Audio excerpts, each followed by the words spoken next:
আসসালামু আলাইকুম।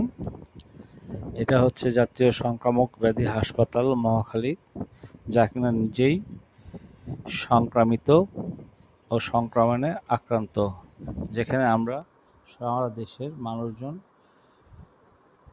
Rabies vaccine ও যক্ষ্মা বা HIV ভাইরাসের চিকিৎসা দিতে আসেন এই হাসপাতালে। এত গুরুত্বপূর্ণ একটা জায়গায় ঊর্ধ্বতন কর্তৃপক্ষ কি দেখছেন নাকি না দেখার ভান করে আছেন? এরকম নোংরা, অস্বাস্থ্যকর, দুর্গন্ধময় একটা পরিবেশে আমরা সরকারকে ভ্যাট ট্যাক্স দিয়েও চিকিৎসা দিতে বাধ্য হচ্ছি।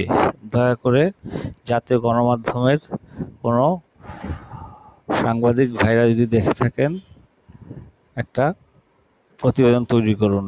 এদেশে তো আপনাদের প্রতিবেদন ছাড়া ঊর্ধ্বতন কর্তৃপক্ষের টনক নড়ে না। ভুল ত্রুটি ক্ষমামার্জ্য দৃষ্টিতে দেখবেন। ধন্যবাদ।